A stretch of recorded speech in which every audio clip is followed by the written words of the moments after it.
Perhaps then we are saying that in the beginning, lot of exertion, effort is needed.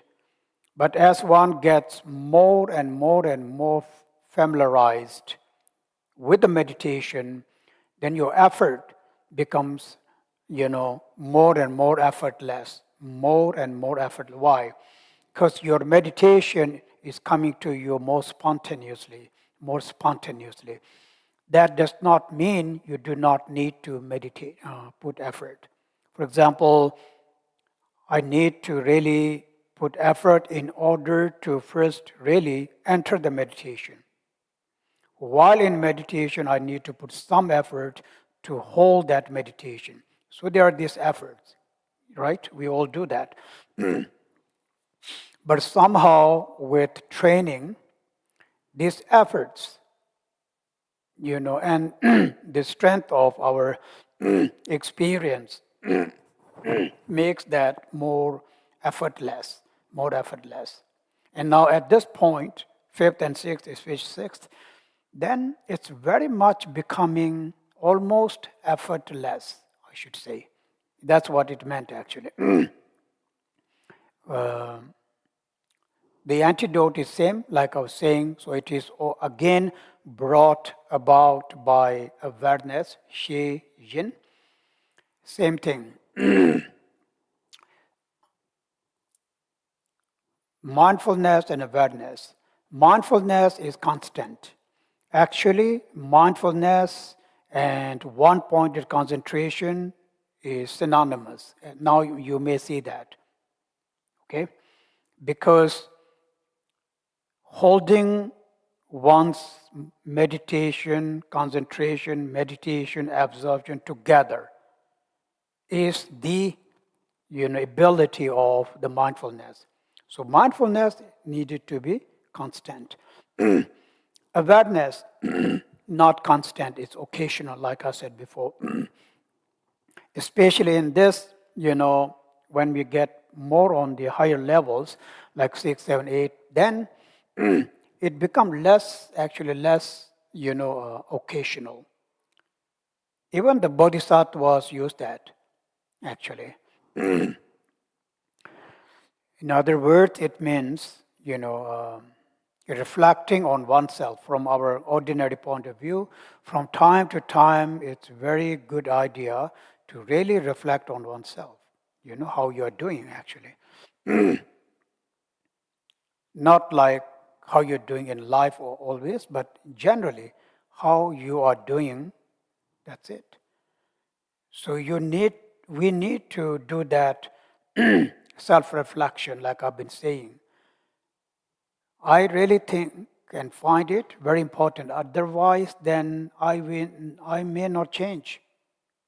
I'm born as this guy, die as this guy. But when I do this reflection again and again, then I'm able to understand my mistakes, my weakness. It's very important to know that. Otherwise, how we are going to develop? Exactly same with the meditation too, as you can see it. In meditation, it's very much more difficult, very much more deep, because we are talking about mind. So mind is not so easy to be seen, or easy to really contact, or even easy to really keep in touch. So we have to really put effort, meditate, do more meditation, and through that, that's how we look inside us, right? Inside our thoughts and mind, so that we can really, bring this, let's say, change in oneself, in our behavior. Let's just say in our behavior. Now you can see meditation will have effect on that. Very, very big effect on that. Because meditation gives birth to mindfulness and awareness. That is the key, that will key for mind training. How you're going to train your mind without that? Not a possibility.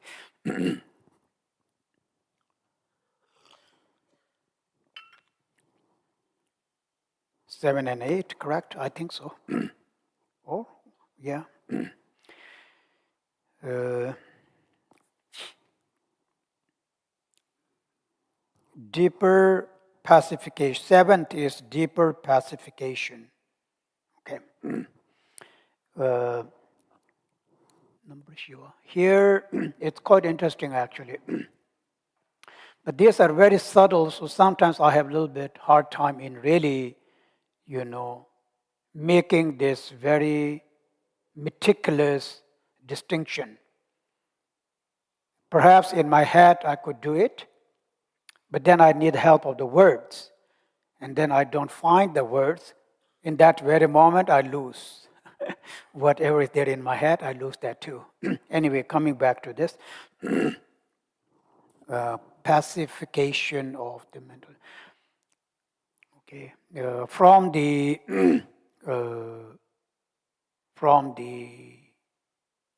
post meditation point of view, we have meditation, post meditation point of view. Actually, even in meditation, it says sometimes, you can, not sometimes, actually quite often, many emotions are generated. Sometimes you feel very sad, sometimes very lonely, sometimes very helpless, sometimes there's a fear.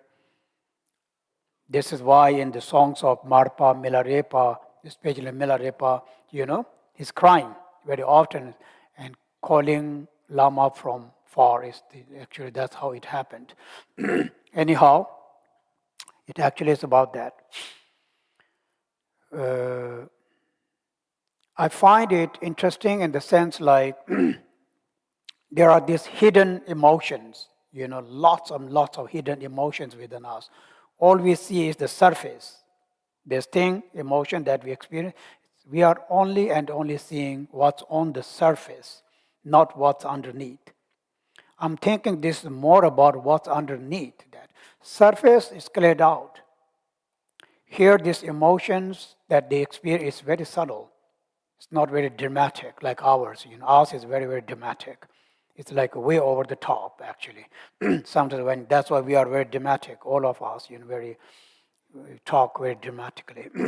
Anyhow, so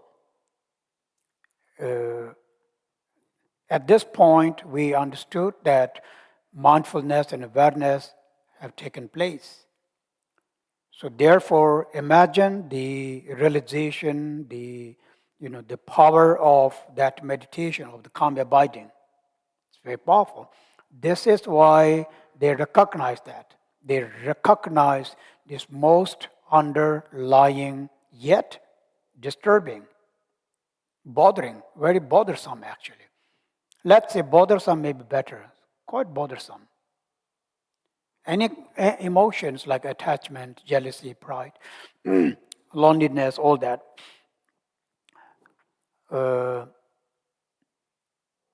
Yes, so there are some good advice which I would like to share. Like, for example, it says sometimes many of us, we have this,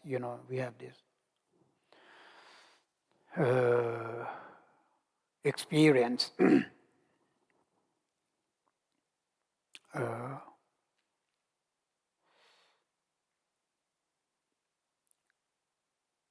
We almost get to the point where we lose our enthusiasm, where we lose our hope, almost like you become hopeless, thinking that, what's the benefit of doing all these things? I don't see any help, I don't see any benefit, so you become very disappointed. That's what he's saying. It's not just us, the Mahasiddha, same thing. If you read the life stories of Mahasiddha, they complain all the time. If you thought Mahasiddhas don't complain, it's not true. They actually complain more than us. So, disappointment in life, in Dharma, it's there actually. It's different, yes, but it's there. Now, with regard to the Dharma, this is about the disappointment. According to the instructions, let's say, if I experience a disappointment, if I'm losing my courage, my motivation. What do I need to do? Then I actually need to, take the help of, let's say, the life stories of great teachers, actually, to inspire you. So you either read the life stories. Our forefathers, they're the best, actually. Any book you pick up, from Marpa to Milarepa to Telopa, and then there's inspiration. For example, I used to read, I don't used to read, I still read, I used to read, shouldn't say that, but I read Bodhicharya Avatara. For example, I'm like, when I die, the book I want on my pillow is like Bodhicharya Avatara. Just hold it there. It's very, inspiring actually. Sometimes you get lost in samsara. It's very true. Just in your mind, you get lost in samsara. It's like, you can't really figure out what's really there, And it is true. What's there is a very good question. We don't have much time, but really very good question actually. So then I read the first 4 chapters. Generally, I just pick up the book, I just open it, and I find some lines, I read it, and it gives me this, support, mental support, I should say, or different things in different life stories. I guess all I needed was, this awakening in me about regarding, the Dharma, the truth, so to speak. So that's what he's saying here, that one, when you're disappointed, when you become hopeless, in life also same. But this is particularly in Dharma. And then,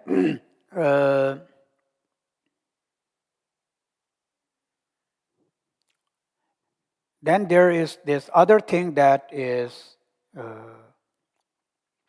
one could be,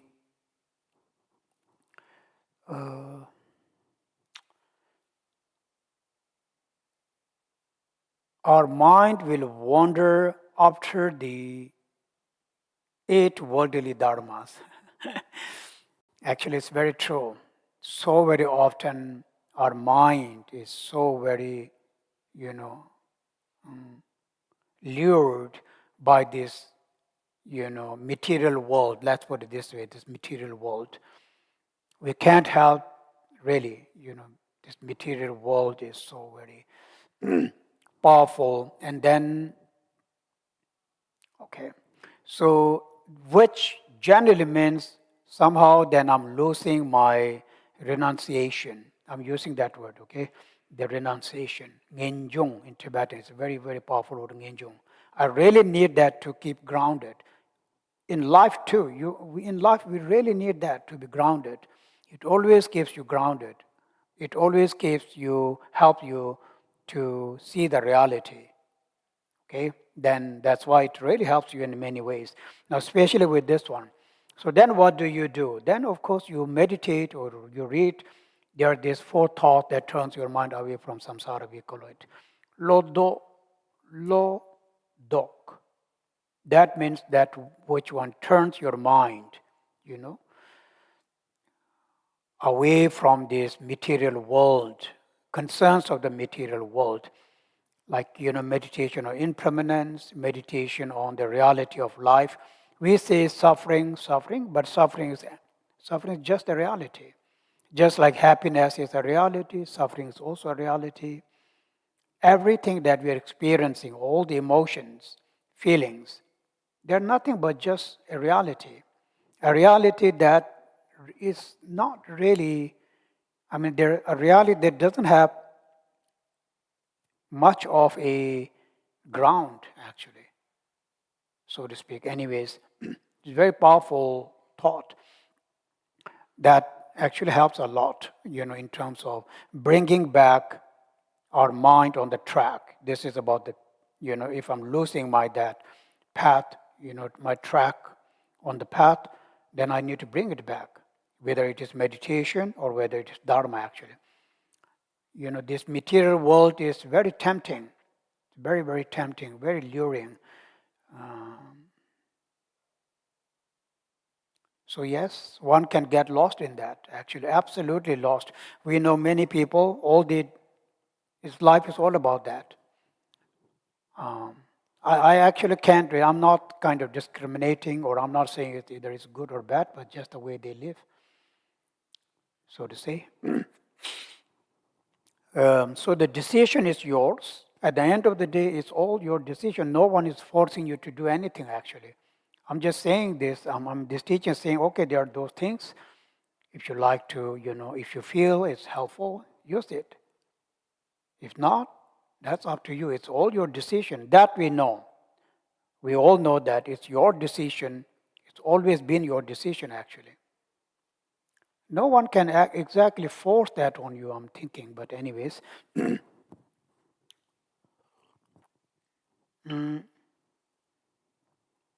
so let's see that from the meditation, straight meditation point of view, I remember Shamarunchi saying this very often. I read in the book, but Rinpoche used to say that often, very often. So that's why it kind of stayed with me. When we meditate, then if you feel, if your mind thoughts are not settling, they need to settle. If they're not settling, that means, your experience, your mind is, very excited. When they are excited, they can be settled. So according to Rinpoche and the instruction, he says, maybe then you want to sit in a place that's a little bit, little bit dim in terms of dark, not absolute dark. Like here, let's say we have all the windows opened. So maybe now you want to close the window or the shades, a little bit, so that, your mind can be, let's say, can be brought in. So we say that. It's true, like closing eyes also. In the meditation book, it says that when I sit, meditate, and if I experience both the subtle and the gross distractions, then I will close my eyes momentarily. And then, if I experience sleepiness, drowsiness, sinking, both subtle and gross, then I open my eyes, I look up into the space. These are different instructions. In the book, so the closing of the windows, shades, and then you also open up the shades, try to look up into the space to bring some, uh, clarity to your mind. These are also some instruction they give with regard to these two root obstructions. um,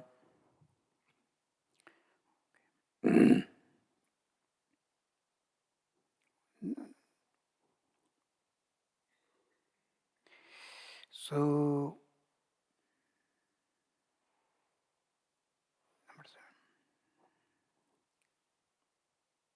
okay, number 8. Number 8 is resting in one-pointed meditation. Okay, one-pointed meditation.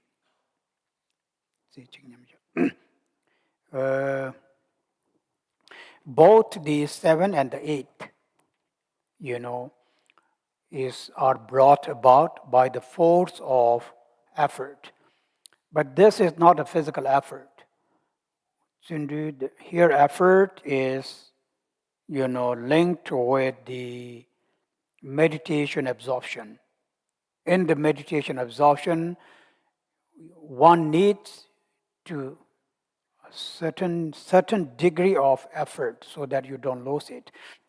Therefore, it is effort. All right, what I'm saying is that effort is needed from the word go, correct? How otherwise you're going to achieve that? But this effort, actually same with what I said early on, the more and more your meditation becomes spontaneous, natural, the less and less effort, right? So now we are at the 8th stage, which means that because it says one-pointed concentration, Tsechik in Tibetan means one-pointed, which means at this point, then one do not have to worry at all regarding these two kinds of hindrances, both the subtle and the gross at all. So that means you can remain in this meditation absorption as long as you want. Let's say you decide and go into meditation saying that I want to be here for about 10 hours, 15 hours, or a day or two, or sometimes even months. When you decide that, accordingly, you will wake up from that meditation in that period of time. That is the power of what we call as, the preceding motivation or decision. You make a decision, exactly in that point of time, you wake up. Anyhow, so, but effort here is,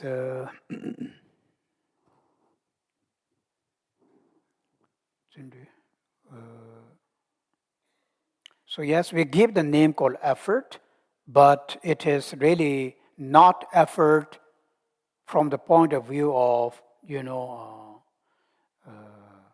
of this physical, mental effort that we do. You don't have to, there is no struggling, but yes, the effort brought about by effort. Maybe here, perhaps, in another word, we're trying to understand this. In other words, it means we are accomplishing or we are perfecting even the effort, correct? Effort is perfected. Your meditation is perfected. This is why you are at the stage where you experience one-pointed concentration. Equipoise, actually, is a good word. Nyamshak, Tsechi, No, that's actually later on. I say, okay, in the 9th one. Okay, 1 point to consider. But it's more or less the same, actually. Now, so the 9th one is actually equipoise or nyamcha. The difference between these two, is that, for example, 9th one, then it's effortless. In the 9th, when you get to the 9th meditation, it's called effortless. Nyamshak, the equipoise, meaning,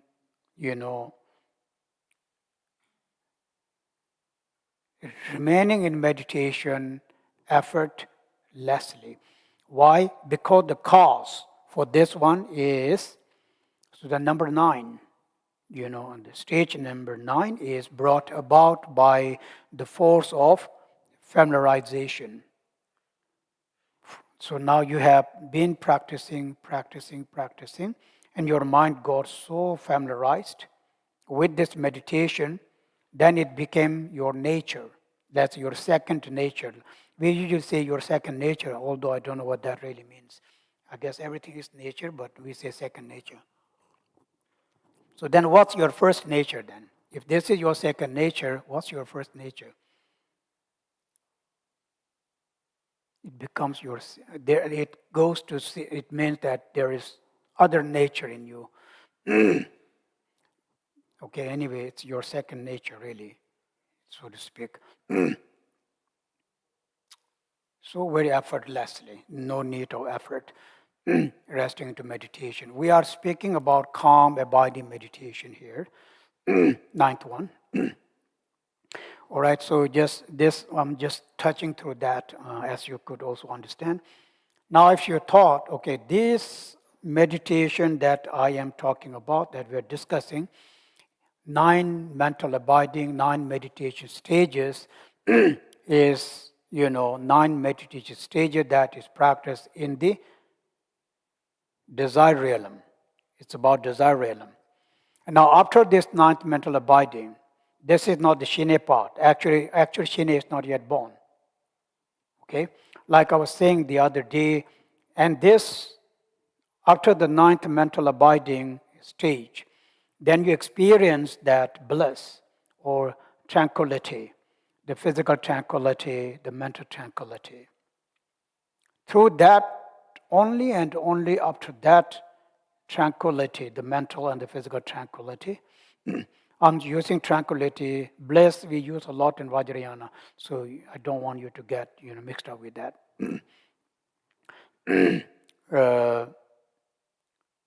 So yes, the ninth mental body is also called the summit of desire realm. Means this is as high as one can get. Where? In our desire realm. So the next stop is really formless realm. And the next stop is formless realm. Formless. We will not go into detail. Remember the other day I talked about, it's interesting, you guys should really, think about this. The difference between the mind of different beings. How gross is our mind, and how subtle are the minds in the form realm, and how the mind in the formless realm is way more subtle. Becomes really, really very interesting actually. But these are all about calm, abiding, Shine meditation, not so much about Vipassana.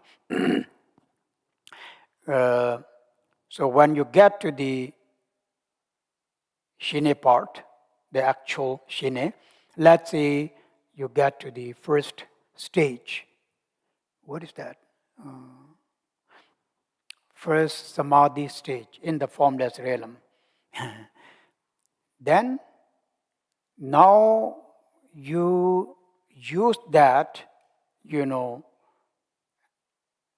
as a base for transition into the Vipassana. You do not continue on, actually, because our motivation, our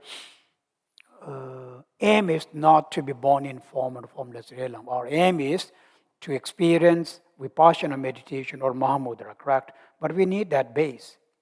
So the best base is the very first Samadhi stage. There's some subtlety, let's not get into that. As soon as it means when you have a very perfect state of true calm body meditation in that very moment, then there's a transition to the Vipassana, actually, just like that. So I'm just giving you some rough information.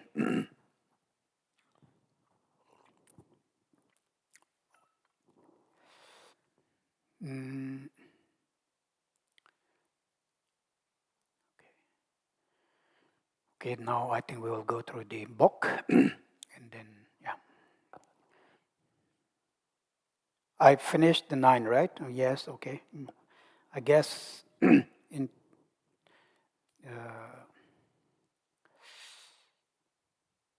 more or less, yeah, okay. The counting part. Let's see what we can learn today from the Mahamudra.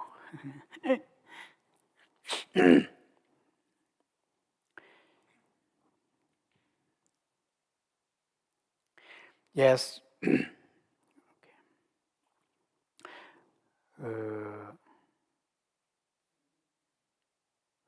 Yesterday, at the last paragraph, last stanza we read is very powerful. So you please read it again.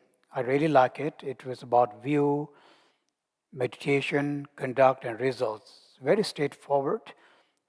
Something you want to focus again, what is the view? It's very simple. View is going beyond all fixations. It's as simple as that.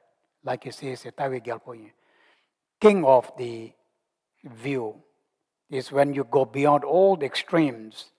We're stuck in the extremes of samsara, nirvana, happiness, joy, man, woman, this, that, all kinds. So the middle, Uma, Madhyamika, actually means that. It does not mean between men and women or between, left or right. There's no middle. It's actually middle less.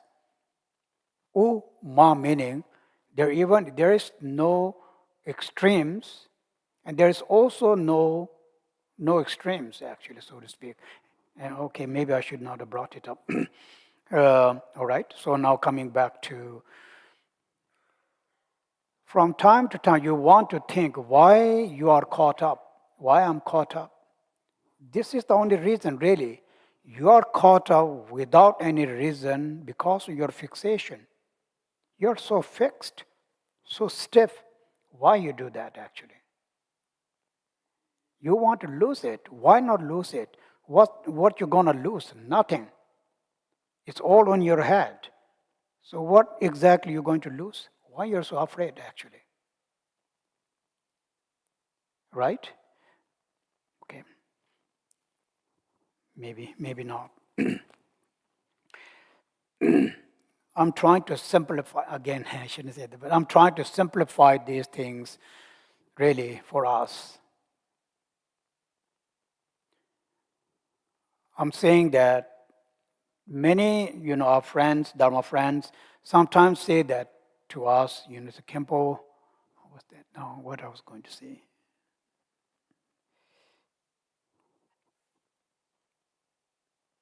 That, like they're studying Madhyamika and they feel like this is something not relevant in their life, something that they can't use or benefit. So I'm saying it's not true. So this Mahamudra, this is for the monks, nuns, for those people who are not in the, almost like not in the world. That's actually absolutely wrong, correct? You and me, what's the difference?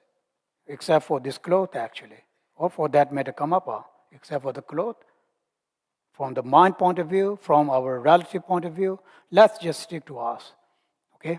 Not bringing Kamapa in this. I did yesterday and today I have sore throat. Yeah. So if I did more, oh mani pe me hu. Like big one. No, so I need to come back to what I was saying. I'm really trying to, simplify, tell us how these teachings, sometimes we feel it's too high for me, it's something, these are for Mahasiddhas. They became Mahasiddha after practicing this, not after becoming Mahasiddha, no? So what actually we are saying here? Got me? You right? Okay. Now we say that, no, this is for, enlightened beings. Enlightened don't need teaching. What are you actually saying? I am the one who need that and is giving me, and here I am. No, this is for you. Buddha do not need talk teachings. My friend used to always say that. Childhood friend, one of my best friend, always says that. You're trying to teach the Buddha, for example. It's a joke, something we, like if that means there's no need to teach the Buddha. You're trying to teach the Buddha. If I raised a question in the class to Khenpo, say something, you are trying to, teach the Buddha. Anyways, silly thought. What was I saying? Thank you. So yes, these are very relevant. Thank you. Very, very relevant. Please note that. No, really, if I ask you, that all the emotions, good, bad, ugly, everything, where do they come from? What is the source of that? It's a fixation, a clinging, fixation. But clinging becomes fixated. It's actually even worse, I'm thinking. Don't become too fixated,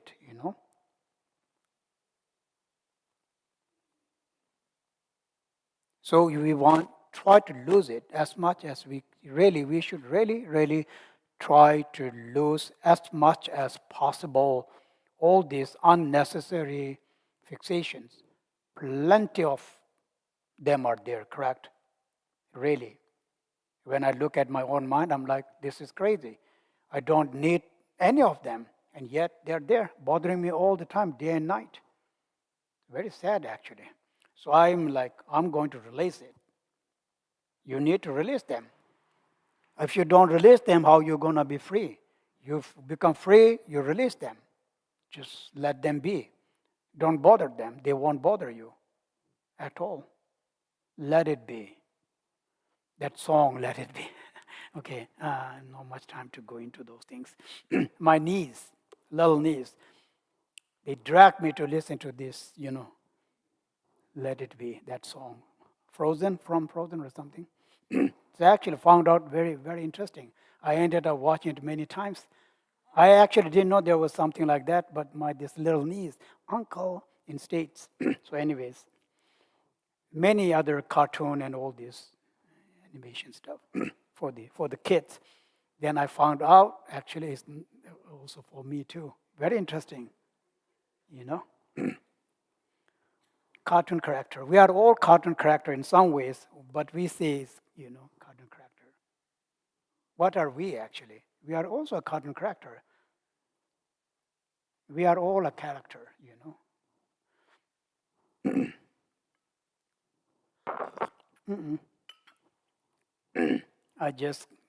I should stick to this one now. And then, yes, for example, tawa, meaning the view. And then from the meditation point, these are very instruction, like you were saying, that the best meditation is when you really try to be as effortless as possible. That's what he says. You meditate, you put effort, but then you really try to be spontaneous. From that spontaneity, then things flow. It's like river. Let it flow. If you stop here, stop there, stop, it will go haywire like this, like a snake. But if you just let it flow, it will make its own path straight, like that. We need flow of the meditation. You need some level of effort in the beginning, and then you just really try to be as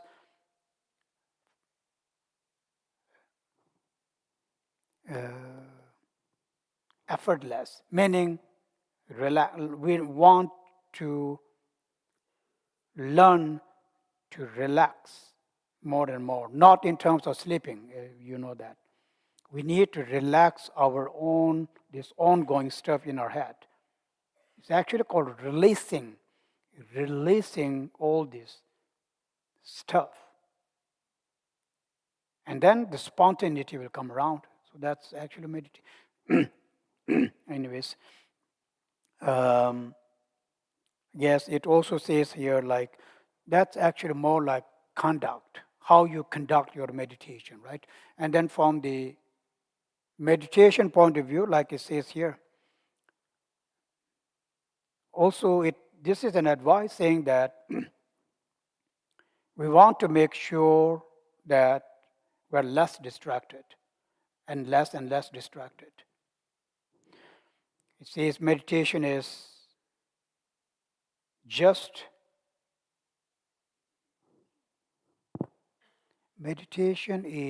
without any distraction. When there are no distractions in your mind, then there's meditation, like it says here. Again, it's a very good advice. Like this fixation, all this, why you think it comes about? Because of distraction. In many of the books, many of the books, they say that Yangwa, in Tibetan word is Yangwa, is the source of all the negative karmas, actually source of all the emotions. Shanti Deva says that,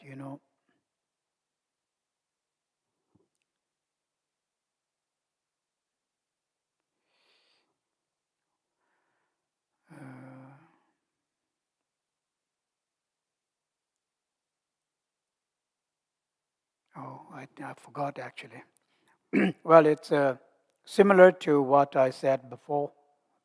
many days before about, Nagarjuna, that how when you lose your mindfulness, then it opens up the door for all kind of mundane thoughts. So it's actually very similar to that, what he's saying that. In short, they're all saying try to be mindful of what you're saying, what you're thinking, you know, more and more, really. And this is true. We really need that. Mindfulness, so very important. Anyway, so now, all right, I'm going to read the number 15, I think, is what we've finished the 14th. I'm just rephrasing, trying to, reinforce what we went through. Now, the 15th one. Mikpi yolde semchi rangshing so döpe lamme sangye lamna sin gombe gom pi yolme komna lamme changchu top. Beyond observed objects, mind's nature is luminous. Yes. Again, describing Mahamudra, saying that Mahamudra, the state of the mind, is beyond any, object. Meaning it's beyond, subject and object. There is no mind that is meditating. There is no mind that which is meditated upon, We now really have this, this. We take help of subject and object to develop meditation. So like when you do Yidam practice, Guru Yoga practice, there is something you need to visualize and all these things back and forth. But here in this greatest, highest view in the meditation, Mahamudra state of the mind is what? This is the luminous nature of the mind, like it says, luminous means it's omniscient, all-knowing state of the mind, an all-knowing state of the mind that do not at all grasp, that do not at all experience any fixations whatsoever. This is what he's saying, correct? Again, like it's very much like what I said before. When we are able to really, not to be fixated, then I'm thinking, then, we are really beyond the dualism. We are in the dualism as soon as we fixate or fix our mind onto something, it becomes dualism. So it's exactly what he's saying here. So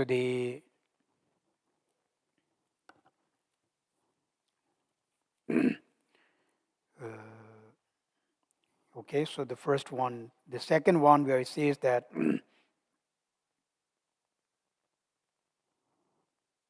with no path to travel, keeping to the Buddha path.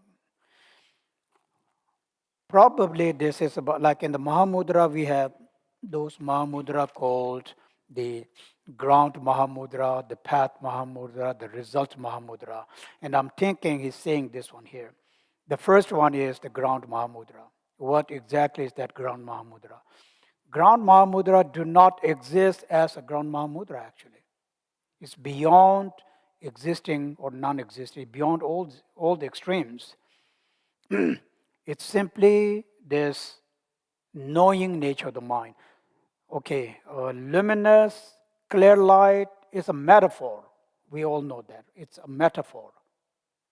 What it is saying is that this omniscient wisdom has the ability to distinguish every single characteristics of the phenomena as it is on relative level, as it is on ultimate level. It's not about imagining a light. It's not about imagining some kind of, sunlight or this light. It really means, like Buddha's mind, Bodhisattva, there's no there's nothing that they do not know, the reality. They know the reality as it is. So there are two realities as we know, and accordingly, there are two kinds of wisdom: the conventional wisdom and then the absolute wisdom. So the absolute, here is more about the absolute wisdom. The absolute wisdom is the wisdom that sees the reality as it is without changing anything about it. That could be emptiness, that could be anything or nothing. It doesn't have to be something actually. We always keep saying that, for the sake of it.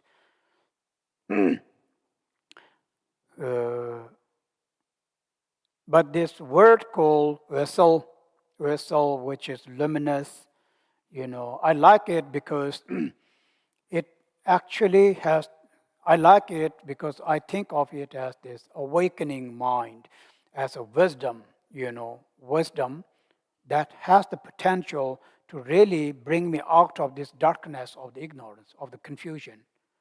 We are so very much caught up in this confusion, correct? So we need that power of that.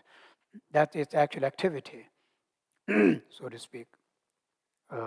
And then, so let's say the ground Mahamudra is union of emptiness and luminous, traditional way of saying that actually, which do not need to be changed, which do not need to be developed, like the Buddha nature mind, exactly the naturally abiding Buddha nature mind.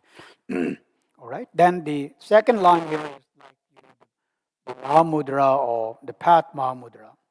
So yes, yesterday, remember, come up and mentioned about someone asked about questions, and then he answered, the qualities. Then he mentioned about the bodhisattva levels. In Mahayana, we have 10 levels. In Vajrayana, 13, 14 levels. That numbers doesn't matter. This was about the wisdom that these bodhisattvas have gained. On each level, this wisdom gets more and more enhanced. Why? Because the meditation has the power to overcome these most underlying obscurations. When we talk about obscurations, traditionally there are two. First one is the obscuration of the ignorance, and then the second one is obscuration of attachment. Actually, like all of our emotions are directly connected to the attachment to the self, therefore attachment to the phenomena. But this is all brought about by, like I was saying yesterday, ignorance. And ignorance in turn is brought about by misconception. One simple, tiny misconception. That's it. Then the whole world came about. The cycle, endless. This is the endless cycle of, they're rotating. Ignorance, attachment, misconception, troublings or dependent origination. It's actually from that point of view. You end one, they all end together. It is about ending the ignorance. Correct? So here, anyway, this bodhisattvas, when they experience this, okay, I was explaining the path Mahamudra. So that actually varies. If you're on the first bhumi, second bhumi, third bhumi, accordingly, the wisdom, the maturity in the wisdom is enhanced and enhanced and enhanced and enhanced. Correct? Further and further and further. Therefore, then this is, okay, one thing I want to say. Let's say space. In the space, there are all these clouds. You do not enhance the space, do you? No. What you do is that you disperse the fog, the cloud. You disperse this much of cloud, you see this much of space. It didn't mean you created space. Now then it becomes bigger. It didn't mean the space become bigger. What happened? There was more discarding of the fog. Right? Okay? So this is what it meant here. So in the first bodhisattva bhumi, let's say they see a partial space. The second, they see more. Third, they see more. Because as they meditate more and more, the power of their meditation is gradually removing and eliminating permanently all this underlying, there are layers and layers and layers of obscuration that we don't see. So they are peeling it off, peeling it off, peeling it off, peeling it off, peeling it off. They do not do anything to the actual nature. The ground Mahamudra is intact. In the end, what you see is nature as it is. So that's how. But relatively speaking, in the on the surface, that's how it seems like. So this is why the path, He's saying in reality, there is no path. It is true antidote. It means there is an antidote. There are the obscurations. We can say that. First bodhisattva's wisdom. Bodhisattva was on the first bhumi. Is an antidote, let's put it this way. And it removed all of our mundane fixations altogether. That's why I'm beyond mundane fixations. So I have you could say realization emptiness. That's what they did. So it did become an antidote, correct? And now what's left? They do not need to worry about these gross emotions and ignorance, all of that, because it's all done away with. And now they look more deeper into this layer. So from the second all the way to the 10th, it's about removing this most underlying hidden, secretly hidden obscurations. One after the other, one after the other, one after the other. It could be it could be done in a matter of a second, actually. It does not mean they have to. Doesn't mean it has to take a very, very long time. It says that in a matter of second, in your meditation absorption, one could do that. Just like that. So when we say number 1, 2, 3, 4, 10, it feels like, oh, it's very long. Actually, no. In a matter of split of a second, when you could really attain Buddhahood, if that is gained. So this one is for us to know, to say that, okay, you got obscuration, you got this obscuration, that obscuration. And then you got this kind of experience, how counterpart. It's just for the sake of knowing. But in your experience, in the meditation, I don't think there is a time frame for that, like years or something like that. Given that,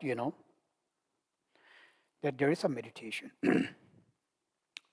Then the ground Mahamudra, the path Mahamudra, okay. And then the result Mahamudra is same. The result actually is same as the ground Mahamudra. In the Bardo teaching, the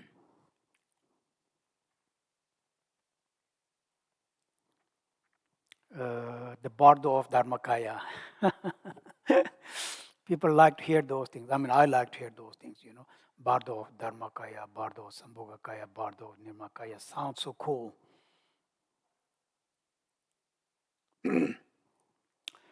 So,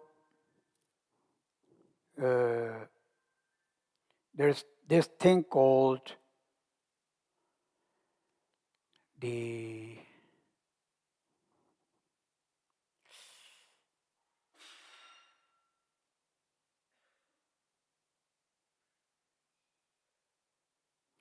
in reality, if possible, if fortunate enough, then I am to become Buddha while I'm still alive.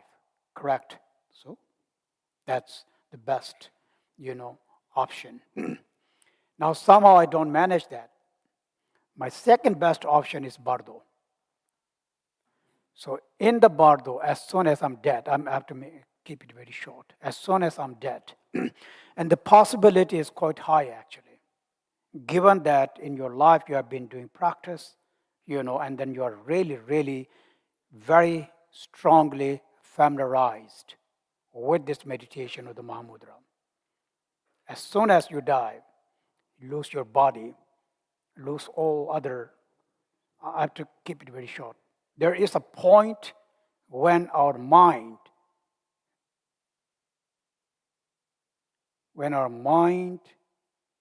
the true nature of the mind appears all by itself, nakedly and directly. Because all these ego and everything, for a split second, cease to exist. In that moment, when that happens, since you have been meditating, that is the true nature of the mind that appeared is the mother, as an example. And this thing that you have been doing when you are alive, this meditation is like the sun. So it's called meeting of the mother and the son. Recognition is there right away in this very moment. So as soon as you recognize, that's when you, let's say, in this Tukdam stuff. It's a Tukdam word, it's Tibetan word, no? Sounds very good to me, but that's 100% a possibility. Okay, now it's going to be really, we should not think that everyone who is, after dying when they're in meditation, that they're enlightened. They're not actually. Yes, it is good, but it does not mean this, what I said has actually happened. There can be 100 different reasons. So, but let's just say it's a good reason. It's a good that it happened. Otherwise, I could be lost in the bardo right away, Bardo actually means chaos. This is also bardo, living bardo, death bardo, birth bardo. We are always in some kind of bardo. I like this word bardo very much in Tibetan.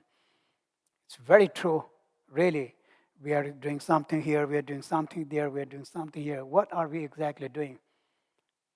It's very strange. Anyhow, so I guess I finished that part. My point is, again, when we are connected with Tibetan Vajrayana. I hope we are connected with Tibetan Vajrayana practice. I don't know if you can call us as Vajrayana practitioner. I really don't know actually we can call that. But nonetheless, we receive, all these teachings, empowerments, yidam, all that. We are very fortunate. So we do to the best of our ability, and then we just leave it at that. We don't have to worry about this and what happened, what not happened. Just do it. Try to really enjoy it. And you should appreciate yourself. Really, you should admire yourself when you do that. Not really proud, yes. So admire, proud, and be happy about it. And then when we die, they will really help, actually. And from the Bardo point of view, and in the future life, without any doubt. It's very familiar. Everything is very familiar, Why? You're just born. What do you know, actually? Of course, I know. In my entire life before, I've been practicing that. What do you mean by what I know? It's like I know more than you do. But this is true. Just because you are born doesn't mean you know nothing, actually. It's like all the other enlightened beings. I'm not sugarcoating. I'm really trying to say something that I do very much believe in, and I think it's very important. But yes, also really don't, place too much expectations on whatever you're doing. Just do it. Simply do it, and that's it. All we need to do is do it.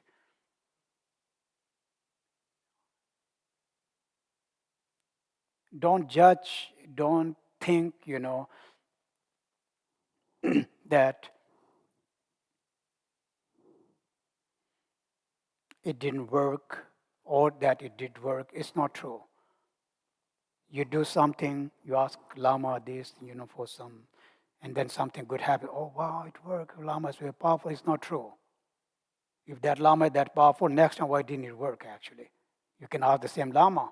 The Lama will solve your problem. Bring him to your home. No problem. But that's actually not true. I'm being very honest, correct? But we are like babies, We are happy just like that. We are sad just like that. Very, very emotional. We are very dramatic from that point of view. Yes, there is Dharma, it works because, and then next time, no, it didn't work. Shouldn't be that way. It works. Dharma will never fail you. We fail Dharma many times, but Dharma will never fail you. You need to keep that trust. So therefore, just, keep practicing, keep what you're doing, don't lose your trust. Really, there's no reason for you to lose any trust. If you, do Guru Yoga, if you lose your trust, do Guru Yoga. If still you lose your trust, go swim or go surf, do bungee jumping. Whatever distracts your mind, this is what I'm saying. You need to get that out of your head, absolutely out of your head. Well, I'm going crazy here, actually. Okie doke. So, because, okay. Right, so I could see that. Now, the verse number 16. Okay. These are quite really easy and Cheman jikten chula lek tok tang ten mi tup te milam jumanda juma milam juma ten la yuma ying tena chowa chelan jikten chawa tong. You must generate renunciation by knowing that everything is just an illusion. Nothing really is real. That's pretty much what he's saying here. Koryul kor yo chagdang delwa kunchela. Yes, I wish I could do that. Chikpur nangdep rite nepar gom to mepe ngangla nepar chi per nan junshin dongpo yalka londap je tsawa chikche yalka timbum kam temje tejin semche tsawa che na korwe londap kam. All right. Now English part.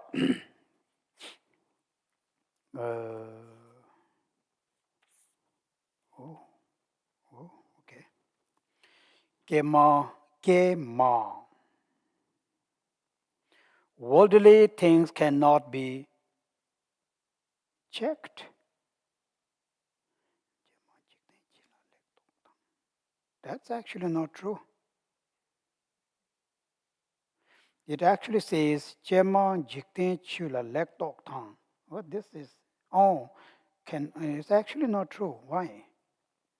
According to Tibet, it says that, Chema jikten chula lek tok. It's very much like what Kamap have been saying all this time.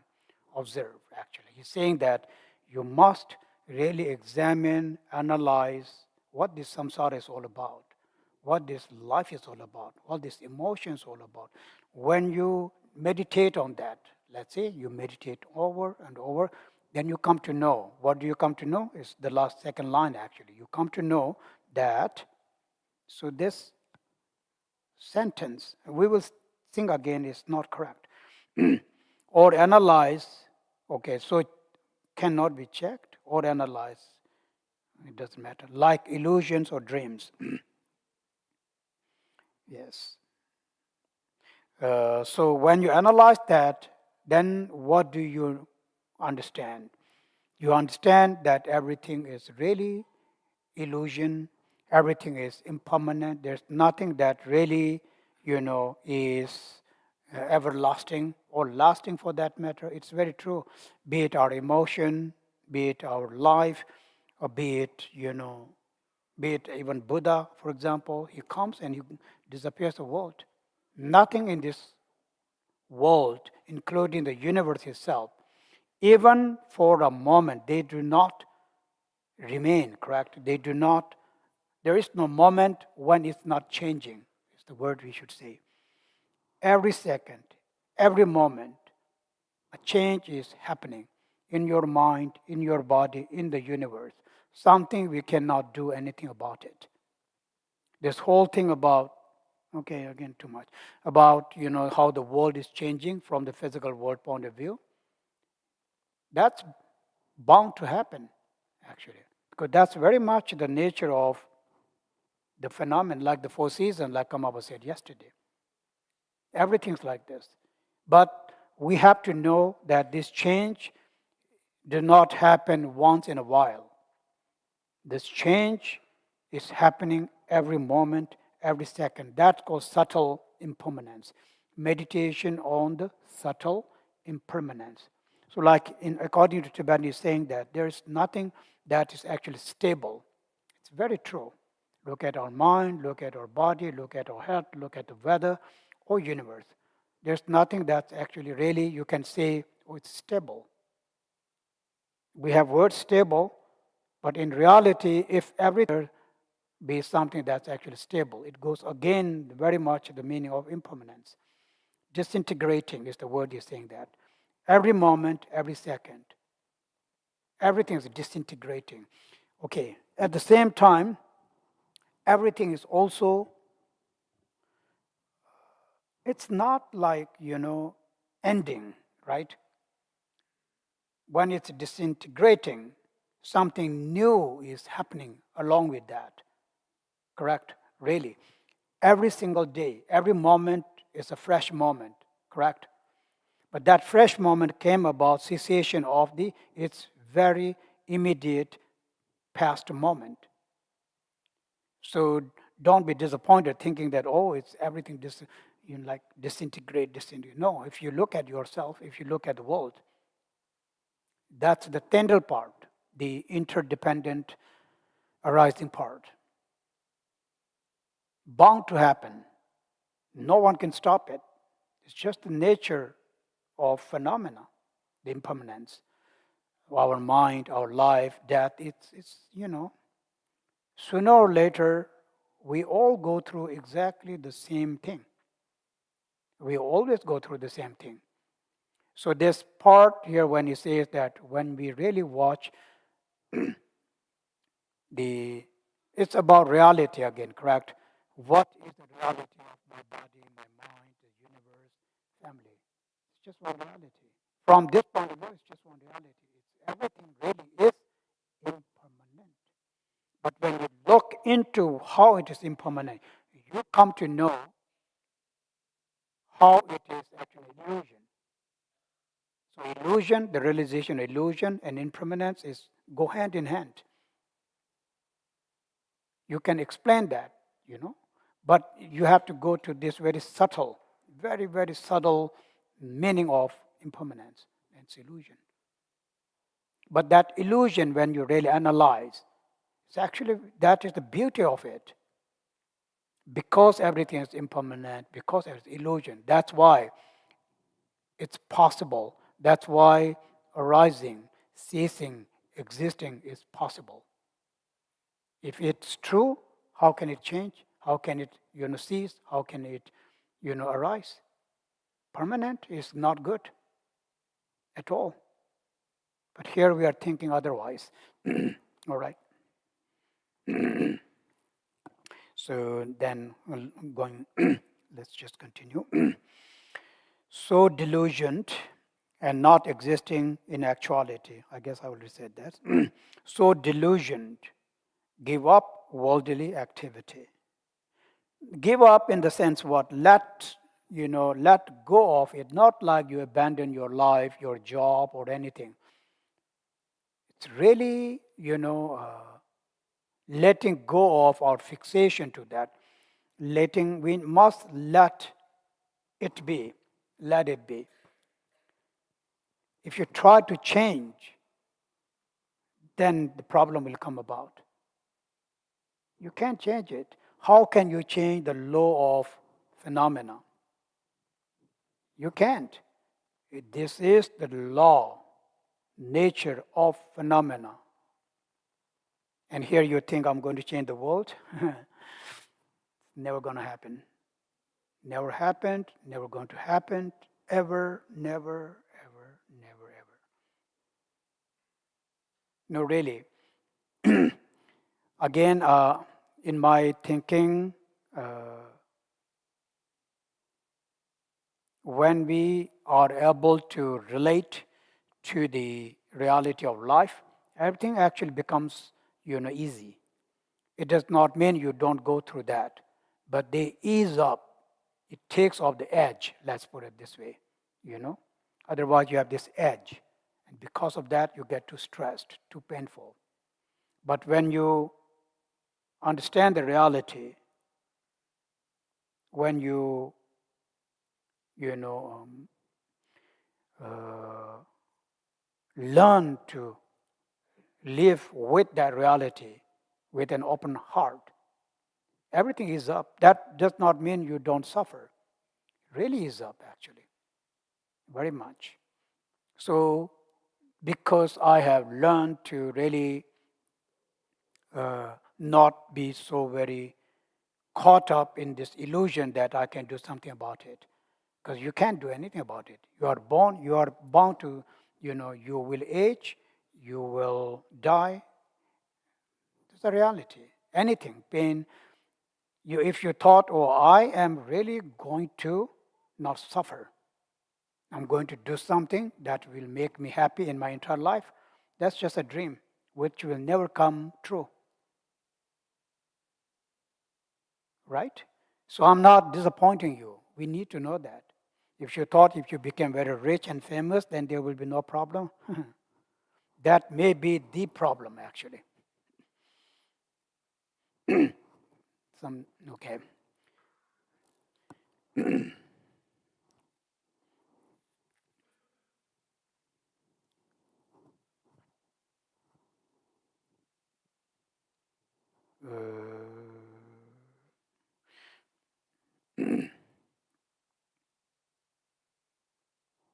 Okay. Severe attachment, sever attachment, no, see, I'm sorry, sever attachment and aversion to entourage and land. Ooh, what that might be. Oh yes, this one. Koryu, Koryo, Chardon, Delwa Quinchela. Okay, yes, boss. We just say yes, boss, that's it. You can't do much about this. Tilopa is just saying this, and okay, boss. It's just simply saying that, do not, do not attach to the samsara, do not attach to the friends, families, this, that. Do not have any kind of attachment whatsoever. Cut all the ties. This is cutting the ties of attachment, actually. So I like it. Not like when you cut the ties of attachment, it does not mean you do not become friend. Actually, you become better friend then, right? So cutting all of your ties to everyone, including yourself. Can you do that? But that's what he's saying here. So that's what I'm saying. I wish I could do that. That's my wish. That's my goal, to free myself from this, fixation that I have. It's an advice he's saying. When he's saying to Tilopa, Naropa, right? But to us too. All right. Severe attachment, aversion to entourage and the land. Yes, that's why we have all this. I shouldn't go into that. That's why we have this problem in the world, My land, my yard, your yard. Lots of fight I've seen. Oh, you moved 1 inch into my yard. You must destroy your fence. No, I will sue you. I'll sue you back. The whole lifetime problem is created because there's 1 inch, may or may not be, stolen. You never know. Sometimes a war is broke up because of one simple, silly reason. that you didn't do something, you know. In Tibetan we say once, it's okay. Don't want to bring up so many stuff.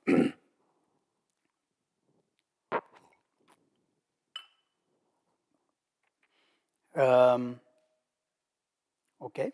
Staying alone in the forest, meditate in the retreat.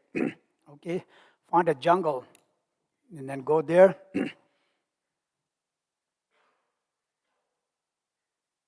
And be whatever you want to be, actually. There are no rules. Go naked, go, crazy, shout, pull your hairs, knock yourself out, whatever. Bring a lot of vodkas with you. Drink vodka to vodka and then vomit out. Then you will know what I'm doing. I'm crazy. Maybe some awakening will happen in you. Oh, wow, this is crazy. And then you sit down, meditate, and then like, oh, so I need to look in here. Not really so much crazy in there. Just kidding. Don't do the vodka thing. um, I'm teasing. Sometimes I say silly things. Really, so there's no intention of any kind of, So you have to pardon me if, it, if it bothered you. uh, Abide in state of non-meditation. He makes it sounds very easy, Tilopa, Naropa. Oh, it's easy. Just go up in the mountain. There's a nice place, a rock. Sit on there, think nothing, Then a tiger will come and whoop. That's the end of the story. But he's saying there, sit there, enjoy the weather, enjoy the view, and enjoy the non-meditation. There may not be meditation, but you need to enjoy. If there's a tiger coming to you, eating you, enjoy it too. Enjoy the death, enjoy the birth, suffering, pain. Just learn to enjoy everything. At the end of the day, they all mean nothing actually, so to speak. So we are a little bit crazy in the way how we think, but these are the things that our forefathers, who are really crazy people, saying these things. Milarepa says that, you remember in the Milarepa song.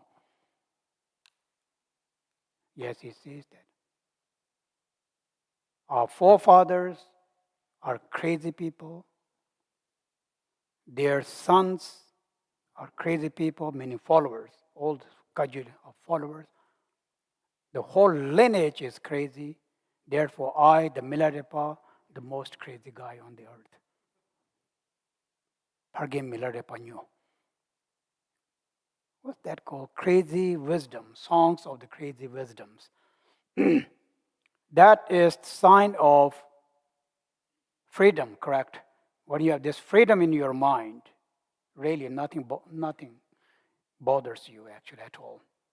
Everything is just a sound, like it was said yesterday, somewhere. Everything is just an echo, nothing, Everything really is an echo actually, if you come to that point. All right. If it's little things. Okay, let me finish this. Hold on to that thought, but not too strong, okay? All right, so here, a tree grows with a trunk, branches, and I have no idea how we pronounce it. There is a word, can't say it. If its single root is cut, the hundreds or thousands of branches will dry up. Likewise, if the root of the mind is cut, whatever that word is of samsara will dry up. Okay, doke. Yeah, so actually Daniel is saying something. Okay.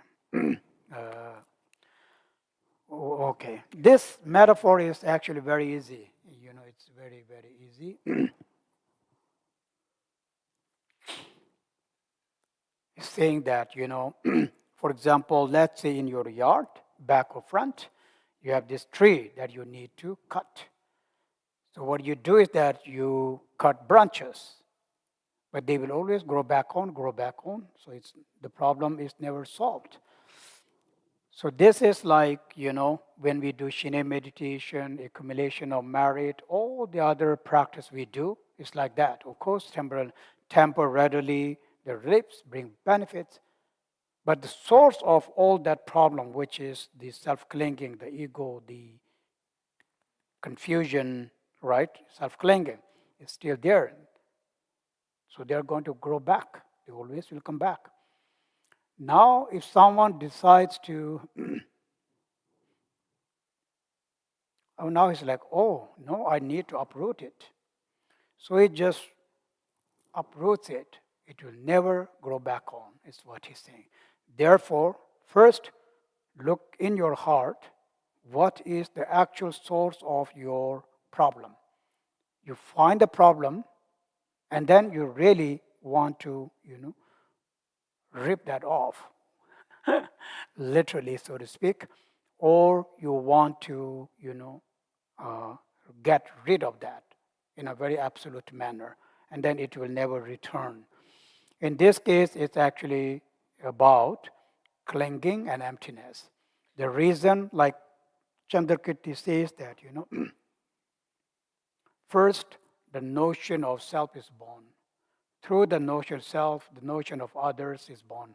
Through that, the notion of phenomena is born. In this way, all the emotions of anger, attachment, jealousy, pride, obscurations comes about, and that's how it creates karma. That's how it creates all the universe and the suffering of the universe. And it's very true. So very source of our existence, source of our suffering, really is that false notion of the self. The Atman, in Tibetan we call it dak, self-clinging. So this is the doing of the ignorance, let's put it this way, correct confusion. So now, like I was saying, you need the wisdom that can cut through this. So that wisdom is termed as prajna paramita, the transcendental wisdom or emptiness. So you gain the realization, non-existence of the self. In that very moment, you lose all of the attachment, and along with that, every single emotions, you will lose them permanently because the ground is no more there. So therefore, there's no returning back to samsara once when you get to that point of the bodhisattva level. You never return to samsara in terms of experience. Of course, bodhisattvas, show up in order to help us. Seemingly, they do a lot of things for us.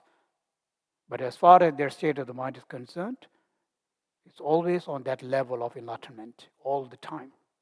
Seemingly, yes, everything, they get hungry, they get old, they get sick, all that. Because they have a body. It's not because they're getting old, but it's because of the body. It's actually the same with us. If we wouldn't have body, we won't get old at all. So maybe you don't want your body. You can dig here inside your brain, take out the mind, and then you throw the body away. How are you going to do that? Anyways, it's not true. So the whole aging stuff, all that is true from the physical point of view. Anyhow, so so what I was saying is that he's saying is an advice actually in general point of view. This is from the ultimate point of view, but like I was saying, in our everyday life, from day to day, we have problems, right? You really want to first, sit and think about what caused that problem. Because there may be, many causes. There's a cause. Behind that cause, there's another cause.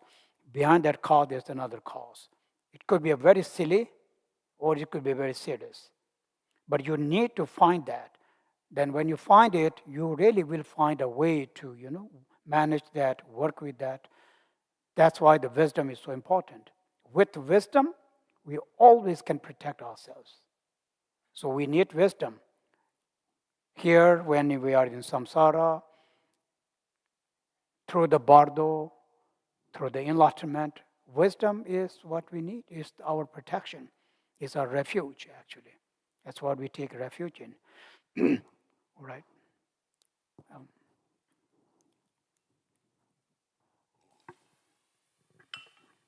My question is related to what you said before about just whatever you do, enjoy it. And it was actually after the retreat part. So I was thinking, is that not possible to also do this in our daily, or to try to apply that in our daily lives? I think it is maybe also based with the like in combination with a certain view, probably. But yeah, can you say something about that? Sure. Yes, it's actually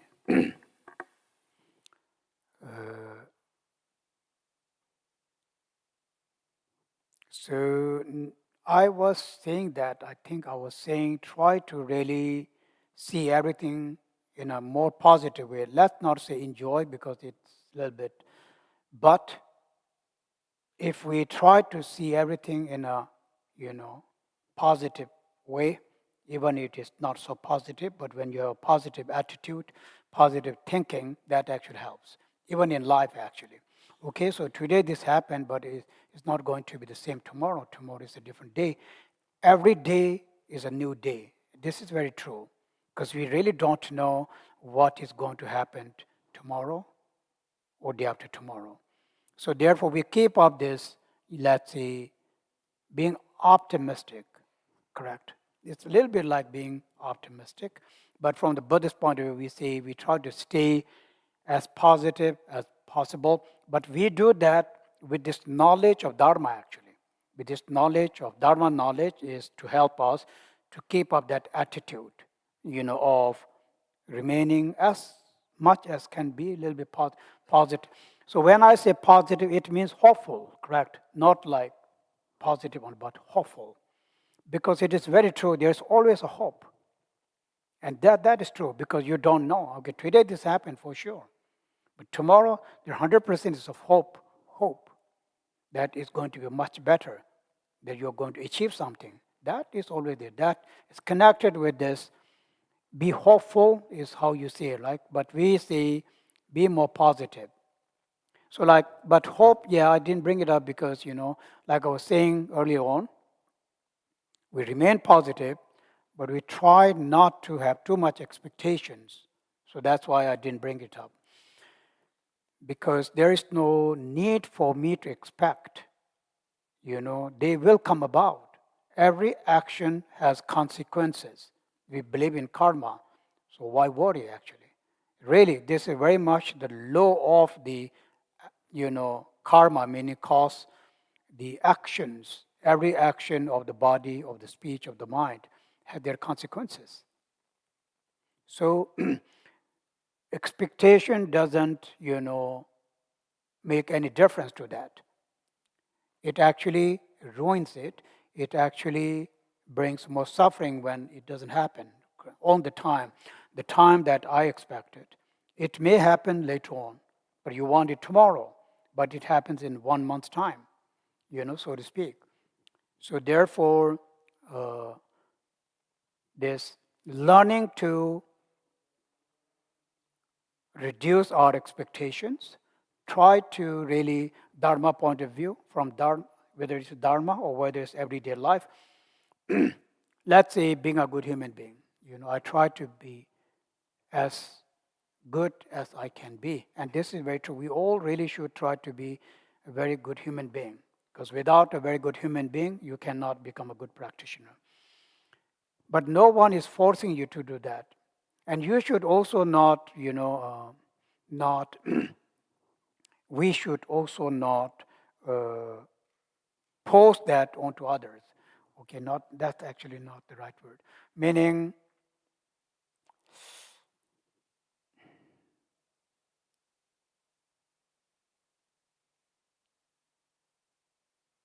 okay, I didn't find the word. I was looking for a word. What I'm trying to say is that we try to be a very good human being. You try to be a good, neighbor. You try to be a good friend. You try to be good this and that. But then there comes a time when you think, oh, I've been very good to them. Now I'm not going to be any good. This actually is a very wrong attitude. They didn't ask you to be a good. They didn't ask you to be a good neighbor. So why you are complaining or why you are blaming them? It is if like, oh, I'm good for them. They must be good to me. That actually is not a good attitude at all, right? So we have this attitude. Now is the limit. I'm not going to do it. It's almost like losing, or again, I'm not going to say that because there's some concepts I don't want to create in you guys. So anyway, it's like that. Whatever I said, don't really remember much, but so no, but it is really from day to day life. Like I was saying, Dharma is something that we try to. Before I stop, I want to say that Dharma teachings are very relevant to our life. Please don't think they are not relevant. If you think they are not relevant, irrelevant, like this emptiness, that means you are not understanding actually what it really meant. You don't have to think an empty spot, not like that. They are very relevant because how can truth be not relevant? It's like saying the truth is not relevant. Actually, you are not relevant to the truth. Truth is relevant to you, so therefore it's relevant. That's why we can integrate all the wisdom, all the knowledge. We must try to integrate all the wisdom, all the knowledge as much as one can in this life, actually. That's how, let's say, we try to live with this knowledge, with this wisdom. So it's called living the Dharma, so to speak, correct? It's not always about this compassion, all that. But when you have that wisdom within oneself, then one pretty much spends our life according to the Dharma. You don't have to become a monk or nun, in the monastery in the jungle to do that. They may be breaking all the vows. You never know, you may be doing much better than those guys. It's just an appearance, correct? In here, inside you, most important. As long as this inside you is cool, good, honest, sincere, that matters the most, not the appearance. So looks can be very, very deceiving. Actually, not can be. Looks are pretty deceiving. So don't go after the appearance, okay? Oops, okay. So now we have to stop here.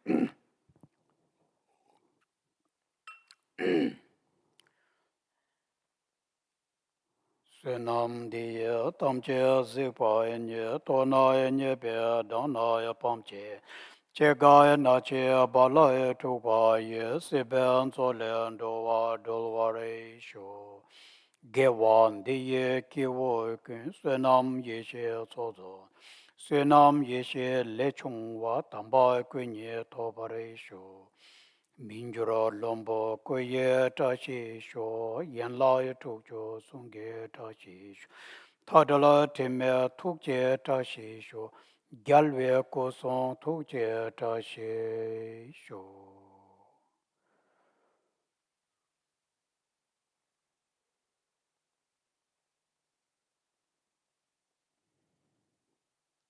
Gracias. Thank you. Maxi, tujiche, whatever. Thank you. All the words I know.